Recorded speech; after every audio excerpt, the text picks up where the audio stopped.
यार शिट, कितनी गलत चीज है यार ये दिमाग खाए जा रही है तो समझना आ रही क्या? आबे आबे नहीं तो जरूर। ये कॉफी विद करण को बहुत सालों से फॉलो करते आए थे क्या? मैंने नहीं देखा उसका कोई एपिसोड भैया बोले नहीं तेरी शकल ऐसी है यार कि तू बेच सकता है गरीब आदमी। तो मैं सतीश जी करके किरदार करता हूँ। तो पापा कहते हैं ये तो बाप बनता है भैया। तो भैया बोले तना पहचान लिया। मैंने कहा भैया, बड़ी हिम्मत करके मैंने बोला कि भाई आप कौन बोल रहे हो? करा रहा भाई मैं रफ्तार बोल रहा हूँ। भाई मैं ऐसे रोड क्रॉस करके बीच डिवाइडर पे था। मैं वहाँ घुटनों पे बैठ गया, मैं मतलब सांस चढ़ गई, रो गया मैं। उसने मुझे बोला अंकुर कुछ भी कर लो यूट्यूब पे, मजा तो एक्टर तो वही है जो 70 mm पे आ जाए। भाई वो मतलब बेस्ट ऑफ लक का और एक बहुत ही भावुक मैसेज जो मेरे मन में, क्या मैं भी बहुत भावुक हो गया कि पहली बार 70 mm पे आऊंगा मैं। तो अरे बड़े भाई बातचीत है, ऐसे ही थोड़ी नहीं है 2 व्लॉग छोड़ के ऑफिस से बड़े भाई आ जाना चलो। Hello hello hello guys, I am Tanakshi Kalra. मेरे से तो मिलते रहते हो, लेकिन आज उनसे मिलो जिनकी वीडियोस आप लोग देखते आए हो, जिनको बहुत सारे शोज में आप देखते आए हो, जिनके यूट्यूब चैनल को बहुत सारे लोग ऑलरेडी सब्सक्राइब कर रहे हैं। मुन्ना मुश्ताक बोलूं या फिर अंकुर पाठक बोलूं, आप बताओ। आप कुछ भी बोल दो। लोग किससे ज्यादा जानते हैं? लोग मुन्ना मुश्ताक से ज्यादा जानते हैं, मतलब अंकुर पाठक से भी जानते हैं। अंकुर पाठक से भी जानते हैं। मुझे लगता है बहुत सारे एक्टर्स इस तरह के होते हैं जिनको लोग उनके नाम से ज्यादा उनके चेहरे से जानते हैं। तो I think Ankur you are one of दोस्त, for sure you are one of दोस्त। और इसका रीजन ये है बिकॉज आपने जो कैरेक्टर्स प्ले किए वो इस तरह से प्ले किया कि लोगों के जहन में बैठ जाएगा कि हाँ ये कैरेक्टर को मैंने देखा था, यू नो, इस शो में देखा था। फिर चाहे वो शो में आप लीड कर रहे हो नहीं कर रहे हो, लेकिन मेरे आपसे आपके ऊपर जो कैरेक्टर लिखे जाते हैं ना वो लिखे इस तरह के जाते हैं कि ध्यान अपने आप चला जाता है कि हाँ अंकुर पाठक कुछ ना कुछ कर रहा है। तो सबसे पहले तो welcome to Delhi, welcome to our studio. किस तरह से सब कुछ चल रहा है, क्या शूट चल रहा है आजकल? Thank you so much. चल अभी हम लोग एक नया शो अपना, मतलब हमारा शो था पुराना शो है, रीलॉन्च कर रहे हैं उसको वापस है, सीजन 2 लेके आ रहे हैं, कॉफ़ी विद कैलाश। तो उसमें कुछ आर्टिस्ट हम उनकी डेट्स वगैरह फाइनल कर रहे हैं। तो बहुत जल्दी कोशिश करेंगे कि जल्दी से जल्दी शूट हो और वो आना शुरू हो जाए। तो अभी बस उसी के ऊपर फोकस है। ये कॉफी विद करण को बहुत सालों से फॉलो करते आए थे क्या कि ये उसका स्पूफ बनाना ही बनाना था? और मैं सच बताऊं, मैंने नहीं देखा उसका कोई एपिसोड देखा एक तो वो इंग्लिश में होता था पूरा, हाँ। तो वो मुझे उस समय पे इतना समझ में, अब आता भी है तो अब उतना इंटरेस्ट भी नहीं है मुझे। और जो मैं करता हूँ, जो मतलब जो हमने शो डिज़ाइन किया है, वो थोड़ा फन भी लगता है कि एक बंदा ऐसा जो हमारे मतलब पिता की एज का बंदा है, वो नए यंग बंदों का इंटरव्यू ले रहा है। तो वो मुझे लगता है कि वो अलग ही फन आता है मुझे वो किरदार निभाने में भी। और बीच में जो हमारे वो होते हैं जो एलिमेंट्स आते हैं और वो थोड़ा नया तड़का वड़का डाल देते हैं, तो बस मुझे उसी में मज़ा आता है। करण को और मेरा मतलब वो किरदार भी बोलता ही है कि ये तो लोगों की पसंद की वजह से कॉपी करना पड़ रहा है, नहीं तो मैं तो ना करूँ ऐसे शो की कॉपी। बट ये कैलाश नाम कहाँ से आया? बिकॉज ये हर जगह यूज कर रहे हो, बॉलीवुड स्टोरी विद कैलाश कर रहे हो, देन कॉफी विद कैलाश कर रहे हो, तो अंकुर से कोई इशू है? या किसी पंडित ने बोलता है कि कैलाश नाम से ही करोगे तभी कुछ चलेगा? यार ऐसे ना मैंने इसके बारे में बोला नहीं है, लेकिन मैं बताऊं कि कैलाश श्री कैलाश चंद पाठक मेरे पिताजी का नाम है। अच्छा। और ये किरदार, ये जो एटीट्यूड है, ये बहुत ज़्यादा मेरे पिताजी से मिलता जुलता है। और जो मतलब जो मेरे गांव के आसपास के लोग हैं, वो लगभग ऐसे ही हैं, पिताजी वाला एटीट्यूड ही है उनमें। तो वो हम देखते हैं कि उनकी मतलब बड़ी सेवेज लाइफ है। मतलब पिताजी पंडित है मेरे, और उनके पास अगर कोई जजमान आया है तो वो लोग होते हैं कि अगर मेरे पास कोई ग्राहक आया है तो भाई उसको मक्खन लगाएंगे। पापा बिल्कुल अपोजिट। उनसे आपने 2 बार ही कुछ चीज पूछी है, दिमाग खाए जा रही है तो समझना आ रही क्या? आबे आबे नहीं तो जरूर। और मैं ऐसे देखता हूँ कि ये पैसा है भाई, लोग इसी के लिए बैठे, आ जाओ। पापा का बहुत अलग सिस्टम। मतलब पापा में आपने कैरेक्टर ढूंढ लिया। हाँ, और मतलब ऐसा था कि पापा से मिले, फिर हम लोग गांव भी घूमने गए अपने। तो मैंने वहां देखा वहां बच्चे बच्चे का एटीट्यूड ऐसा है। तो फिर मुझे वो थोड़ा सा वहाँ से आ गया। और फिर हम था कि पिताजी के नाम से एक शो बनाना है, और हमने बना दिया कॉफ़ी विद कैलाश। तो आपके पिताजी जिनका नाम कैलाश है, जो आज हम सबको पता चल गया है, वो आपके शो देखते हैं? आपके कुछ एपिसोड देखे हैं उन्होंने? नहीं मैंने नहीं, मैंने शायद ढिंडोरा दिखाई थी पापा को, और लकी गाय नहीं दिखाई अभी। और पापा चांदनी चौक जाते हैं, तो वहाँ जो उनके वो जजमान वगैरह जो हैं, वो उन्हें बताते हैं कि तुम्हारा लड़का तो ऐसे ऐसे कर रहा है, ये कर रहा है। उन्हें बिठा के पापा ने वीडियो दिखाई। तो मैं सतीश जी करके एक किरदार करता हूँ। तो पापा कहते हैं ये तो बाप बनता है भैया। घर पे आके मुझे बता रहे। तो उन्होंने वैसे देखा। और बस। बट आप कह रहे हो आपके पापा, आपके पिताजी मतलब पंडित हैं, तो वो पंडित वो वाले पंडित हैं वो जो मतलब आपके एस्ट्रोलॉजी भी करते हैं हाँ मतलब वो प्रॉपर? हाँ मतलब वो ज्योतिषी है, वो कहते हैं पत्रा वगैरह देखते हैं, पूजा पाठ कराते हैं। तो फिर एक बात मुझे सच से बताओ, ये जो आपने काम शुरू किया एक्टिंग वाला, जो शुरू किया था कुछ साल पहले, तो तब आपके पापा ने कुछ बोला नहीं कि तेरी लकीरों में ये है या ये नहीं है, या ये नहीं करना, या नाम में ये एक एक्स्ट्रा लगा ले शायद कुछ हो जाए, ऐसा नहीं कुछ? नहीं पापा मतलब पिताजी ऐसे वाला तो नहीं करते हैं। हाँ। और मेरी तो बनती नहीं है पिताजी। तो जब मैं शुरू करा था मना तो कर रहे थे, काफ़ी खिलाफ थे, मैं घर वर से भाग भाग भी गया था ये काम करने के लिए। और बहुत बहुत बहुत ढीठ हो चुका था, बहुत बेइज्जती भी सहली, पिट भी लिया, सब काम हो गए, लेकिन मैंने ये छोड़ा नहीं। तो फिर वो लास्ट यही हो गया कि अब उन्होंने हाथ खड़े कर दिए कि जो करना है कर, भूखा मत मरियो बस। ये हो गया। अच्छा, फर्स्ट बिल्कुल शुरुआत से चले जाते हैं, बिल्कुल पूरा का पूरा प्ले बैक करते हैं। तो फर्स्ट प्रोजेक्ट आपका था नज़र बट्टू के साथ। हाँ। और वो कौन सा प्रोजेक्ट था? फर्स्ट प्रोजेक्ट था, मैंने उनके साथ किया था, हीरा फेरी का एक एपिसोड था, उसमें कुछ किया था, या उससे पहले मैंने कुछ छोटा एक रोल किया होगा, दलवीर सतवीर के बीच में कुछ कर रहा था। लेकिन पंडित जी ही किरदार था वो मैंने किया था हीरा फेरी में। और जब वो डिलीवर हुआ तो शिवम भैया जो राजेश भैया दोनों हैं, उनसे जब मेरी बात हुई तो उन्होंने बोला भी कि ऐसा हम दोनों के बीच में अगर किसी भी हम किरदार को लाते हैं तो पब्लिक थोड़ा एक्सेप्ट थोड़ा सा कम करती है, लेकिन तू बहुत सूदिंग गया, लोगों ने पसंद किया तुझे, तो सही है। तो उसके बाद फिर वो चीज़ बढ़ती चली गई। और ये मुन्ना मुश्ताक की क्या स्टोरी है, ये कैसे बना था? ये बना था, मैं और शिवम भैया जो हैं वो कड़ी चावल लेने जा रहे थे, और रास्ते बीच में हम लोग बात कर रहे थे कि बस के अंदर ऐसे ऐसे होता है। तो मैं बस में गया था, मैं अपने आइडिया शेयर कर रहा था, वो अपने कर रहे थे। बातों बातों में ही हमने ये डिसाइड किया कि अगर उसमें गांजा बिकता है तो क्या। तो मैं उन्हें वो पॉइंट बता रहा था कि वो ऐसे ऐसे ऐसे लेके आते हैं, पहले इसकी ये खूबी, फिर ये खूबी, फिर ये खूबी, फिर लास्ट में ऐसे ऐसे करते हैं। तो वो उसी बीच में वो चीज़ हुई। फिर भैया गए, वो राइटर तो अच्छे ही, उन्होंने फिर घर जाके पूरा एक बहुत बढ़िया सा डिज़ाइन किया। हम लोग उससे पहले हम लोग बैठे भी थे, खाते वक्त भी बात कर रहे थे, तो गौरव भैया, राजेश भैया, सारे ही बैठे थे हम लोग खाने के टेबल पे। वहाँ हमने थोड़ी बहुत जो भी बात की, जो भी पॉइंटर्स थे वो रखे। फिर वो राइटर कमाल है, उन्होंने गए, उन्होंने वो पूरी मोतियों में पिरो पुरा के वो स्क्रिप्ट लेकर आए। फिर हमने वो की, पहले ये चल रहा था कि भैया भी करेंगे, तो अब भैया ने लिखी, उन्हें तो याद ही थी वो, तो वो कह रहा तू याद करके आ। हमें याद करके आया, मैंने कहा देखते हैं भैया। तो फिर लास्ट में ये हुआ, भैया बोले नहीं तेरी शकल ऐसी है यार कि तू बेच सकता है, गरीब आदमी। फिर वो मिल गया, काफ़ी दिन तक बस नहीं मिली। फिर भैया ने बोला एक काम करो, वहाँ चलते हैं हम, क्या कहते हैं, आनंद विहार। वहीं हम गए, एक बस के अंदर चढ़ गए और हमने शूट वूट किया। और उसमें फिर बंदे चढ़ते भी चले गए, हमारा शूट भी होता चला गया। और वो अगर आप देखोगे तो उसके अंदर हो रहा है। हाँ वो बहुत वायरल हुआ था, वो बहुत वायरल हुआ था, मतलब वो बहुत ज़्यादा ही वायरल हो गया था। उसके बाद तो मतलब रफ्तार भैया वगैरह का कॉल वॉल आ गया था।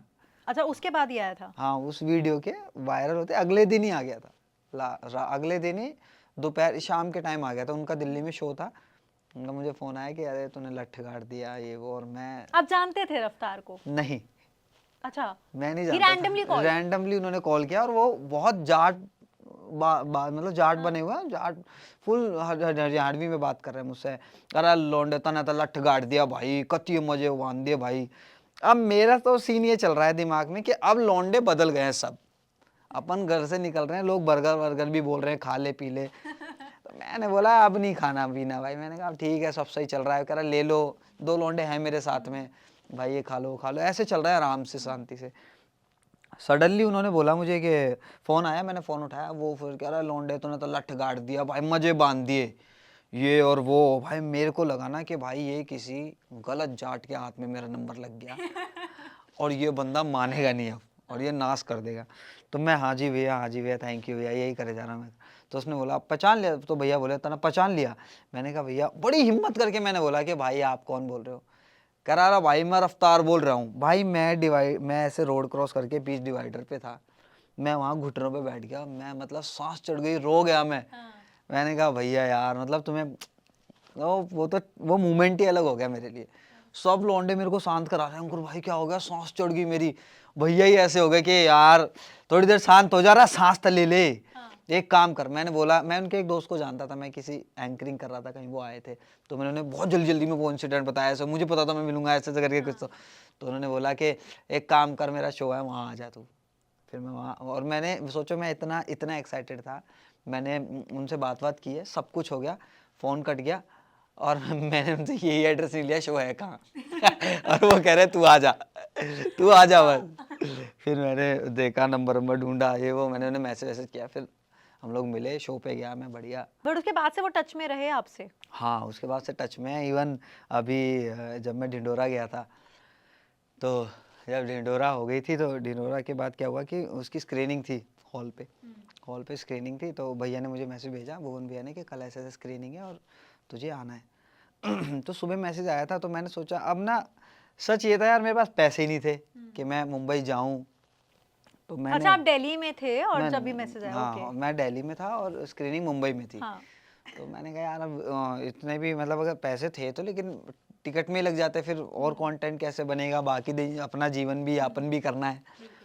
तो मैंने बोला कि चलो शाम तक कुछ अगर होता है तो ठीक है, नहीं तो देखते हैं। तो रात में फिर मैंने उन्हें बेस्ट ऑफ लक का और एक बहुत ही भावुक मैसेज, जो मेरे मन में, यार मैं भी बहुत भावुक हो गया कि पहली बार 70 mm पे आऊँगा मैं, तो मैं बहुत वो हो गया। और मुझे बात भी याद आ रही थी, मैं कोई मूवी देखने गया, तो एक दोस्त मुझे बोल रहा था कि ना, उसने वो मैंने टॉन्ट ले लिया वो वैसे, उसने मुझे बोला, अंकुर कुछ भी कर लो यूट्यूब पे, मज़ा तो एक्टर तो वही है जो 70 mm पे आ जाए। तो भाई वो लग, तो अब जब वो चीज़ हुई तो सब चीज़ रिकॉल हो रही है।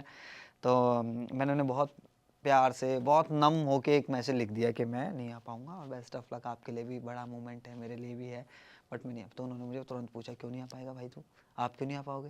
तो मैंने बताया कि ऐसे ऐसे मेरे पास, बात ना घुमाते हुए मैंने बोला मेरे पास पैसे हैं ही नहीं। तो उन्होंने बोला मैं टिकट कर रहा हूँ। अच्छा। उन्होंने मेरी टिकट की, और टिकट भी हो गई अंकुर पाठक के नाम से, मैं डॉक्यूमेंट में हूँ दीपक कुमार। बट ये बहुत स्वीट है, आई मीन। अब वो पूरा नाम चेंज हो रहा है। वो कह रहे यार अंकुर, तू, तेरे पास आधार कार्ड भी नहीं है क्या अंकुर पाठक का? मैंने कहा कुछ भी नहीं है भैया। फिर उन्होंने जैसे तैसे वो मैनेज हुआ, मैं वहाँ पहुँचा सुबह, मतलब दोपहर शाम की मेरे और स्लॉट वहाँ का स्टे वगैरह सब कुछ भुवन ने देखा? अभी था कि मैं सेम जा रहा हूँ, हाँ। शो देखूंगा और वापसी घर। अच्छा, ओके। ठीक है, अब मैं वहाँ पहुँचा, तो जब मैं वहाँ पहुँच गया, अब मैं हॉल में जाने वाला हूँ, मतलब मुझे पता है वो निकला है, अभी मैं देख रहा हूँ लोग आसपास है। अब मुझे याद आया कि ये मेरी लाइफ का ना बड़ा मूवमेंट है, और ना मेरे घर से एक आध बंदा तो होना चाहिए मेरे साथ। सही बात है। कि मेरे पिता हों, जिन्हें पता हो भाई ये 70 बड़ी पर्दे पे आ गया है, जिसको मैं, जो कभी गए होंगे हॉल पे, आज लौंडा हॉल आ गया। मम्मी हो, चलो बड़े नहीं भी सपोर्ट कर रहे, बहन भाई तो हमेशा साथ खड़े रहे, वो हो, कोई भी नहीं, मैं अकेला खड़ा हूँ वहाँ। अब मेरे को थोड़ा वो हो गया, मैंने कहा, और मैंने कहा ये कैसी सिचुएशन हो गई यार। तो मैंने तब रफ्तार भैया को मैंने मैसेज डाला, मैंने कहा इनका भी नहीं पता यहाँ है या गोवा है। मैंने भैया को मैसेज डाला, मैंने कहा भैया ऐसे ऐसे है, मैं घर से कोई, मेरे घर से मतलब घर से कोई नहीं आया, और मैं आया हूँ यहाँ पे, और बहुत बड़ा मूवमेंट है ये, ऐसे ऐसे। भैया का तुरंत कॉल आया, उन्होंने डांटना शुरू कर दिया मुझे कि तू मुंबई आया हुआ है, तूने मुझे बताया नहीं है, और वो सामने ही किसी को बोल रहे हैं कि अरे अंकुर आया हुआ है यार, तू देखिए वहाँ है, ऐसे ऐसे करके। तो कह रहे बेटा मैं आऊँगा, मेरा 8 या 9 बजे का स्लॉट है। मेरी 10 बजे की शायद फ्लाइट थी। तो मैंने कहा भैया मेरी तो फ्लाइट है। अरे फ्लाइट वाला गोली मार तू, मैं आ रहा हूँ तेरे साथ, मैं देखूंगा। मैंने कहा ठीक है भैया। तो अब अरविंद भैया थे भुवन भैया की टीम में, वो कह रहे कि क्या हुआ? मैंने कहा ऐसे तो भैया आ रहे हैं ये वो, और वो कह रहे हैं कि, तो कह रहे फिर जा नहीं रहे तुम फ्लाइट? मैंने कहा भैया अब देखते हैं। तो कह रहा चल ठीक है कोई नहीं, आने दे भैया को।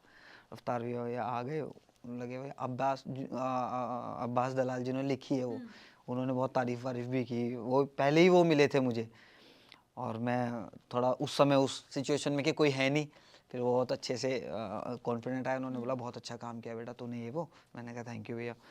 फिर हम लोग, भैया आ गए, अंदर बैठ के हमने देखी वेखी। अब भैया फुल, जैसे मान लो मेरा भाई बैठा होता, घर से कोई होता, तो वो वैसे ही करता कि भाई मैं कहीं देख रहा हूँ तो फटाक से वीडियो बना ली। मैं थोड़ा नम भी था, तो बहुत अच्छे से वो कर रहे हैं कि जैसे एक बड़ा भाई देखता ही है कि छोटा वहाँ आ गया, मेरा भाई है भैया। और उसी फीलिंग के साथ भैया रणविजय को बता रहे हैं, अबे यही है वो, अच्छा। ये है वो।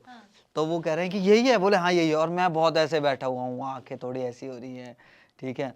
फिर मिले अब भैया, मैंने बोला कि भैया मेरी फ़्लाइट है, कह रहा फ्लाइट को गोली मार। अब मुझे इंडिगो से फ़ोन आ रहा है कि भाई वो फ़्लाइट जो है आप कहाँ हो, हम मैंने ऐसे फोन ऐसे, नहीं किया। हाँ वो कुछ बोले, तो मैंने कहा नहीं नहीं आप निकल जाओ, मैं सुबह देखता हूँ। आप निकल जाओ, आप लिटरली आपने ऐसे बोला है जैसे कि बस नहीं होती है किसी ने टेम्पो ट्रैवलर कराई और आप निकल जाओ, मैं कल की सुबह ट्रेन मैंने पकड़ के आऊंगा। मैंने क्योंकि मैं इतना उसमें वो था कि हाँ। अब मैं इसको क्या बोलूं, तो वो बोले कि मैं इंडिगो से बोल रहा हूँ, तो मैंने कहा हाँ आप निकलो ना, मैं देख लूंगा, मैं कल का देखता हूँ कुछ। अब वो गए, हमने शो वो देखा, भैया अपने साथ लेके आए फटाफट मुझे, और भैया ने होटल कराया वहाँ, नेक्स्ट डे की फ्लाइट मेरी, उन्होंने बोला कि आराम से रेस्ट कर, सुबह जाइए आराम से, बढ़िया काम वाम करके आया लौंडे, ये वो फुल, और बोल झप्पी वप्पी करके, और रिसेप्शन पे चमका वमका के गए हैं उसको कि लौंडे को दिक्कत नहीं होनी चाहिए कुछ।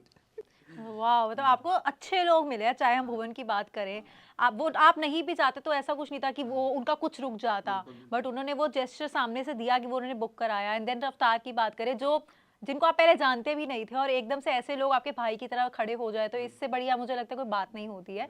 और ये चीज़ है। एंड देन कैरी मिनाटी के साथ भी आपने काम किया है, और कोई ऐसे यूट्यूबर्स है जिनके साथ आपने काम किया और जो हमें नहीं पता? मैंने लगभग सभी के साथ कर लिया है, इनके हर्ष के साथ भी किया है मैंने, और अभी स्वैगर शर्मा के साथ एक लकी सीरीज गाय लकी में गाय आए थे करके आप आया जी। था, ठीक है। लकी गाय और बहुत प्यारा शो था, हाँ, बहुत प्यारा शो था। मैंने लिया था स्वैगर का इंटरव्यू यहाँ पे, तब आई थिंक आप नहीं आए थे, बट बहुत प्यारा शो था। एंड आई थिंक बहुत दिल से बनाया हुआ शो था। बिल्कुल वो मतलब मैं आपको बताऊं कि उस शो के अंदर इतनी जान फूकी हुई है, इतनी जान फूकी है कि वायरल फैल गया था सबको। मतलब लिटरली हम टेक दे रहे हैं, मैं तो खैर नहीं, मैं तो ठीक था, ठीक। स्वैगर की तबीयत खराब हो गई थी, और उस दिन बहुत अच्छा सीन था, लड़की मतलब रोमांटिक सीन है, फूल वूल गिर रहे हैं, बहुत बढ़िया सेटअप है, स्वैगर की तबीयत खराब है। और मतलब हम टेक दे रहे हैं और यहाँ हाथ ताप रहे हैं, कोयले जल रहे हैं, यहाँ हम टेक दे रहे हैं, चाय चाय चाय चल रही है। तो बहुत ही बढ़िया शो, मतलब मेरे को जब उसने सुनाया ही था तो मतलब मेरे को बहुत वो था कि यार हाँ इसका अगर पार्ट बनते हैं हम तो बहुत मज़ा आएगा। किरदार के शेड्स बहुत थे, करने में बहुत मज़ा आया, लिबर्टी पूरी थी उधर, ठीक है। मुझे कुछ समझ सही नहीं लग रहा है या मुझे जैसा करना है तो मैं उसको बता देता था, तो हम दो चीज़ करते थे, अगर उसको कुछ और लग रहा है तो हम वो भी करते थे, और जो मुझे लग रहा है वो भी करते थे, तो काफ़ी सही थे। उसके बाद से हमारी बॉन्डिंग भी अच्छी हो गई। अब मतलब पिछले साल मैंने एक अच्छा दोस्त कमाया, वो है स्वैगर सर। नाइस। अच्छा, एक बात है, जैसे आपने बोला कि भुवन के साथ आपने काम किया था डिंडोरा में, एंड देन अभी रिसेंटली उनकी ताज़ा खबर आई, तो आपको कहीं ना कहीं, बिकॉज सेम कम्युनिटी के रहे एंड देन आपने उनके साथ काम किया, आपको लगता है कहीं ना कहीं उनका बार एक अलग सेट हो चुका है अब? नहीं नहीं बिल्कुल है, उनका बार अलग सेट है ही, वो हमेशा से ही सेट था। मतलब वो यार एक्चुअली में ना वो सेंसेशन ही है, मतलब आप मुझे एज एन यूट्यूबर या एक्टर, इनसे ऊपर यार वो एक सेंसेशन ही है, एक बहुत ही कल्ट फैन उन्हें फॉलो कर रहा है, फिर दूसरा वो वैसा परोस भी रहे हैं उनके लिए, तो वो है, मतलब वो अच्छा लगता है मुझे। हाँ बिल्कुल सही कह रहे हो आप, वो है, उनका एक बार अलग है। ओके। आपने इतने सारे चैनल्स के लिए काम किया, यूट्यूब चैनल्स की अगर मैं स्पेशली बात करूँ, डिजिटल में, ओटीटी में भी काम कर रहे हो, तो क्या कौन सा टाइम था स्पेशली जब आपको लगा कि अब मुझे खुद का यूट्यूब चैनल खोलना चाहिए? आपको लगा कि मैं सबके लिए काम कर रहा हूँ, इससे बड़ी तो मैं अपना खुद का कर लूँ, ऐसा? मुझे ना हमेशा ये इस चीज़ की, मतलब जब मैं शुरू कर रहा था तो उससे ना बहुत साल पहले से जर्नी शुरू हुई है। मतलब लोग मुझे जानते हैं, जब यूट्यूब हिट हो गया, मुश्ताक आ गया, या उससे पहले से मैं बहुत पहले से काम कर रहा हूँ, स्टैंड अप कर रहा था गलियों में, पार्क में, छोटे छोटे इंस्टीट्यूट्स होते हैं जहाँ जहाँ टीचर्स पढ़ाते हैं, उन इंस्टीट्यूट्स में कर रहा था। तो वही सब मेरी टीचिंग है कि मैं वहीं से सीख रहा हूँ किरदार, वहीं से मेरा जो जिसे आज लोग क्राफ्ट बोलते हैं, तो मेरा कुछ ऐसा बहुत यही सब है जो भी मेरे मेरे पास है, जो भी मेरे भी तीर कमान जितने हैं वो सब यही है, यहीं से बनाए हैं मैंने। सो मेरे को हमेशा से ये लगता था कि मेरे पास एक ऐसा प्लेटफॉर्म हो जहाँ मैं हमेशा काम कर सकूँ, बस उसके अलावा मेरे को कोई ये नहीं था कि भाई ये इनके साथ कर लिया तो मेरा अपना भी होना चाहिए, नहीं, मेरे को बस ये था कि एक ऐसा प्लेटफॉर्म होना चाहिए जहाँ मैं हमेशा काम कर सकता हूँ, मुझे कोई रोकने वाला ना हो, कहीं ऐसा ना कह सकूँ मैं कि यार मेरे पास काम करने के लिए जगह नहीं है। मान लो आज कैरी ने नहीं बुला रहा, अभी कैरी नहीं बुला रहा, तो ऐसा ना लगे कि मैं उसको कोसूं, अरे यार वो मुझे बुला नहीं रहा, इतनी वीडियोस कर रहा, नहीं, मेरे पास अपना प्लेटफॉर्म हो, मैं अपने लिए काम कर रहा हूँ, एक जगह मैं ऐसी डेवलप कर सकूँ, चाहे ओटीटीज बुलाएं ना बुलाएं, लेकिन मेरे पास एक प्लेटफॉर्म है कि मैं वहाँ खुद भी काम कर सकता हूँ, और जो 4 लोग मेहनती हैं वो लोग जुड़ें, सब मिलके काम करें, बढ़िया सिनेमा दें। तो लेकिन ऐसा क्यों है कि अब आप अपना यूट्यूब चैनल तो खोल चुके हैं, लेकिन आप उसे बहुत इनकंसिस्टेंट हो, मतलब 2-3 महीने में एक वीडियो, 2 महीने में एक वीडियो, ऐसे वीडियोस आ रही है, हाँ, क्यों? वो इस वजह से भी आ रही है क्योंकि जो मेरे साथ जुड़े हैं ना, ये जो मुझे मैनेज कर रहे हैं, नालायक लोग, ये मेरे को फंड नहीं दे रहे, ठीक है। हाँ। इन्होंने मुझसे बोला सीरीज लिख लो, मैंने सीरीज लिख ली है, हाँ। मैंने बोला ये करते हैं, अब ये मुझे फंड नहीं दे रहे, कहते हैं हाँ बात चल रही है, ठीक है। इनकी वजह से आधा लेट हुआ। दूसरा मुझे था कि मैं नया नया कुछ परोस पाऊँ और नया क्या कर सकता हूँ और चीज़ें कैसे कर सकता हूँ। तो मुझे सीखना भी था और इतना बहुत पैसा भी नहीं था मेरे पास कि मैं किसी एक बड़े इंस्टीट्यूट में जाके आज सब लर्न कर लूँ। तो मैंने बाहर जा थोड़ा शोज़ ले लिए जिनके साथ मैं काम कर रहा था, वहीं से सीखा। जैसे लकी गाय से बहुत सारी चीज़ सीखने को मिली। ऐसी एक और ओटीटी के लिए मैं काम करने गया, वहाँ मैंने बहुत कुछ सीखा। सो बस सीखने के लिए मैं थोड़ा-सा बाहर गया था, वापस आ गया हूँ। अभी शो लॉन्च करेंगे कॉफ़ी विद कैलाश। उसके बाद बहुत सारी ऐसी स्क्रिप्टें हैं जिनके हम फटाफट काम कर सकते हैं और एक छोटी-सी टीम भी बना ही रहे हैं हम। हाँ, तो बस जल्दी-जल्दी से उस पे काम अब रेगुलर आ जाएगा। चलो देखते हैं, looking forward to that. College romance का भी आप पार्ट रहे हो। College romance is one of the most successful shows जो मुझे लगता है यूथ ने खुली बाहों से एक्सेप्ट किया और उसके सीजन्स भी आए। तो आपकी जर्नी कॉलेज रोमांस की कैसी रही? मेरी बहुत अच्छी रही, बहुत बढ़िया दोस्त हैं उसमें, बढ़िया बग्गा-वग्गा से मेरी बढ़िया दोस्ती होती रहती है। मैं कभी भी उनको फ़ोन करता हूँ, इवन जैसे मेरे दिमाग में थॉट आया कि यार मैं ना पॉडकास्ट शुरू करता हूँ। मुझे मेरे स्वैगर ने बोला कि तू अच्छी बातें करता है और शो एक ऐसा चैनल खोल दे। और वो इतना सपोर्टिव रहा है मेरे लिए तो कि मैं उसको बोलूँगा कि तू आ जाएगा पहले पे, कह रहा मैं आ रहा हूँ पहले पे, तू खोल दे बस। फिर हमने कुछ बातचीत की, हमने वो प्लान ड्रॉप आउट कर दिया कि नहीं कर रहे। सोचो मैंने बस सोचा ही है, मैंने बग्गा को मैसेज डाला, मैंने केशव को मैसेज डाला, अपूर्वा को मैसेज डाला, मतलब जितने भी लोगों को मैंने मैसेज डाला कि ऐसे-ऐसे है, मैं ये सोच रहा हूँ, किसी ने भी ना नहीं बोला। सब हाँ, मैं आ जाऊँगा भाई, जैसे दिल्ली पहुँचूँगा तेरे पास आ जाऊँगा, और वो आप ऐसे। अपने यूट्यूब चैनल के लिए हाँ, करने अपने वाले लिए कर हो। रहा था। तो मेरे को मतलब बहुत ही अच्छी जर्नी रही मेरी, क्या कहते हैं, कॉलेज रोमांस की। बहुत कुछ सीखा उसमें और बढ़िया दोस्त-वोस्त भी मिले।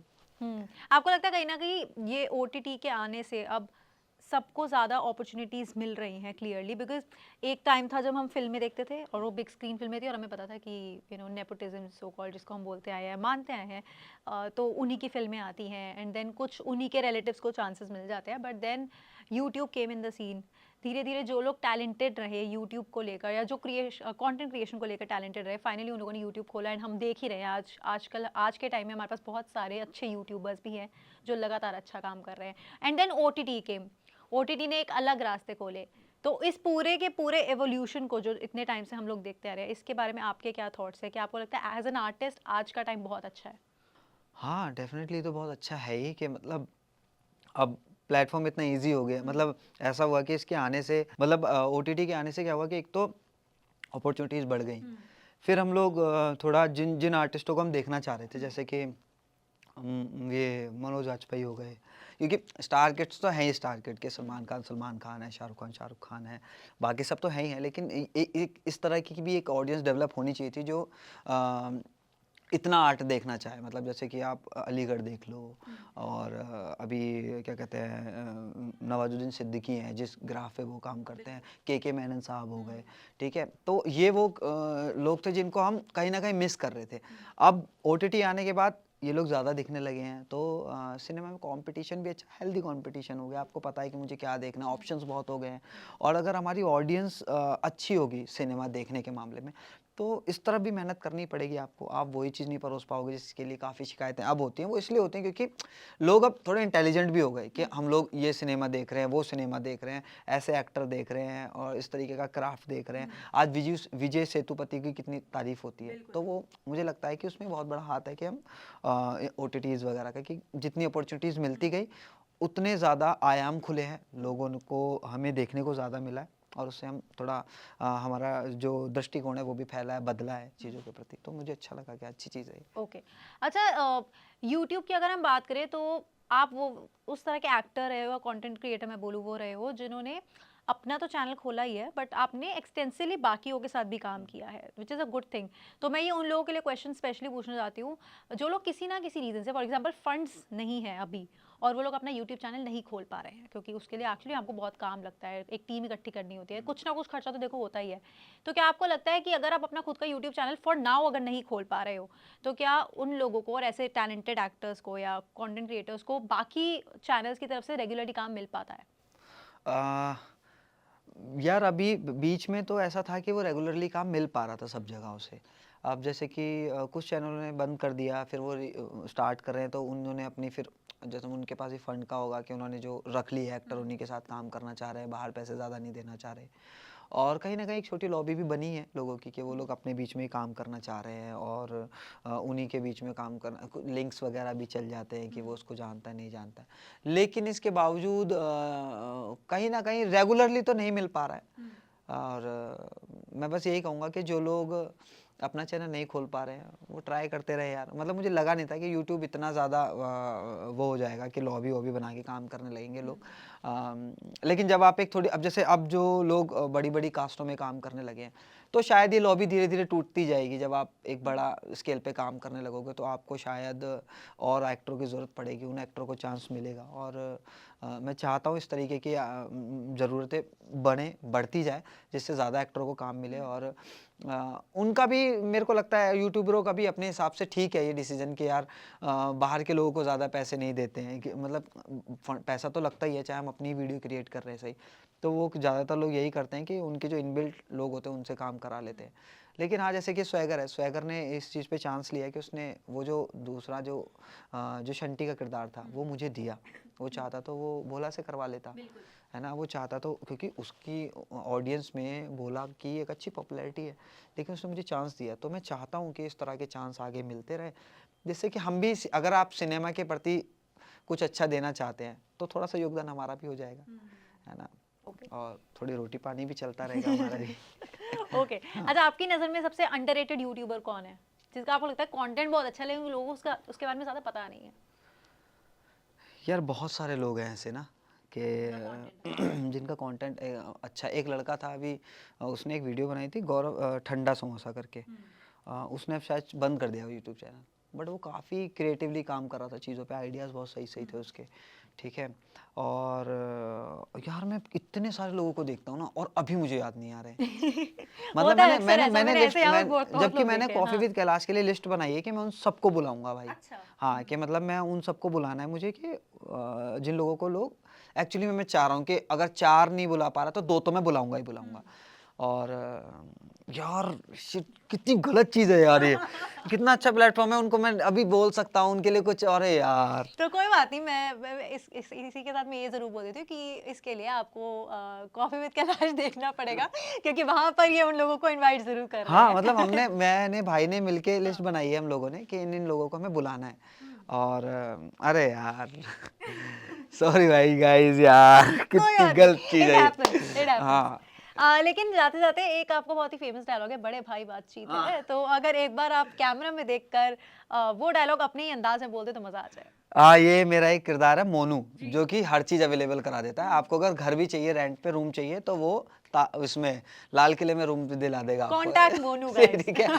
सो वो हमेशा एक चीज़ बोलता है, उसको कोई भी प्रॉब्लम बता दो कि भाई ये हो गया मोनू, ये हो गया, तो बोलता है अरे बड़े भाई बातचीत है, ऐसे ही थोड़ी नहीं है 2 लोग छोड़ के ऑफिस है, बड़े भाई आ जाना चलो। नाइस। और वो जो कैलाश के स्टाइल में आप हाँ, बोलते हो, तो उस कैलाश के ही स्टाइल में, अपने पिताजी के स्टाइल में एक बार एंड कर देते हैं वीडियो ठीक का, है। और बताइए कि लोग वीडियो क्यों देखें और क्या क्या आपने बताया है यहाँ ठीक पर। ठीक। नमस्कार भैया, मैं तुम्हारा अपना कैलाश पंडित एक बार फिर हाजिर हूँ। ये देख रहे हो क्या बढ़िया सेटअप लगा रखा हो भैया, ऐसे मत समझिए कि पुराना ही है कछू। यहाँ में हमने बात कर दी है भैया, यूट्यूब रन की बात कर दी है, कैसे कैसे हम यहाँ तक पहुँचे यहाँ बारे में बात कर दी है, और पता ना भैया भतेरी बात कर दी है, सबरी तुम्हारे काम की बात करी है, जहाँ पे आई हो देखी हो, और बता दी हो इन्हें कि अगलो कौन सो तुम कलाकार देखना चाहते हो, जो बहुत सपोर्टिव आदमी है भैया। धन्यवाद। देखिए ये एक्शन गाइस मैं तो पकड़ नहीं सकती हूँ, इन्होंने बिल्कुल बढ़िया तरह से पकड़ा है। So thank you very much हमारी ऑडियंस के लिए मैसेज देने के लिए, and thank you so much इतनी सारी हमसे बातें करने के लिए, इतनी बातें शेयर करने के लिए, और अपने ढेर सारे एक्सपीरियंसेस हमें बताने के लिए, जिनके बारे में यूजुअली हमें नहीं पता चलता है, और कैलाश के पीछे की क्या स्टोरी है ये भी बताने के लिए। Thank you very much Ankur, and it was pleasure chatting with you, और इसी तरह से वीडियोज़ बनाते रहिए और जल्दी से कॉफ़ी विद कैलाश लेकर आइए। Thank you.